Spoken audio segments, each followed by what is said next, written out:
आप सुन रहे हैं एजी एंटरटेनमेंट की धमाकेदार प्रस्तुति।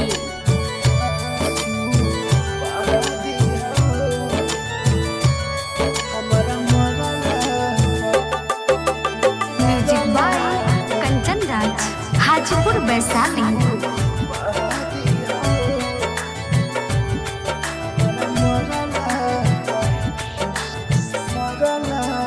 Mix by AG recording studio. दोसरा के हम कैसे रहबे, जहरे जुदाई वाला कैसे के सहबे, कैसे के सहबे। दोसरा के हम कैसे रहबे, जहरे जुदाई वाला कैसे के सहबे,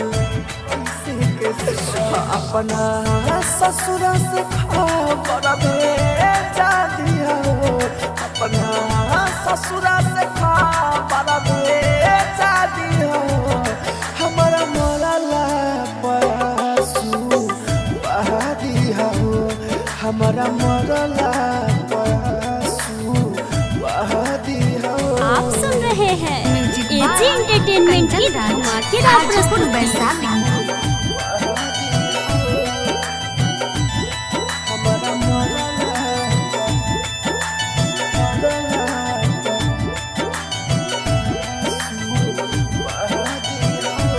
mix by AG recording studio. याद कर बचपन वाला सब खेला साथ के, एको पल ना छोड़ते रहलो हमारा तू हाथ के।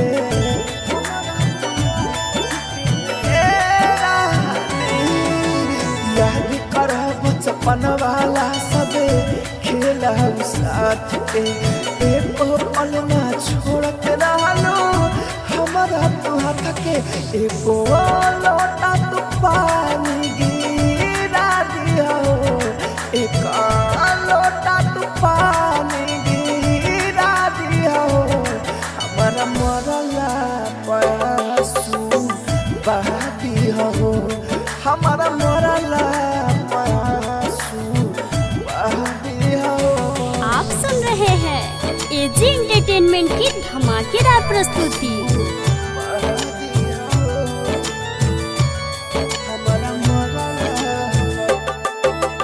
Music by Kanchan Raj, Hajipur Vaishali. Mix by AG recording studio. Rahul Raja ध्यान के दिल से जाना तेरा हालू, बीच सफर में छोड़ के जाइबो एक बेर न कहलू। ए जानू राहुल राजा ध्यान के दिल से जाना तेरा हालू, बीच सफर में छोड़ के जाइबो एक बेर न कहलू। अमित आशिक के घर से फिरा दिया हो, अमित आशिक के घर से फिरा दिया हो। हमारा मरला पयासू बहा दिया हो, हमारा मरला पयासू बहा दिया हो। Mix by AG recording studio, Roshanpur Sapaha.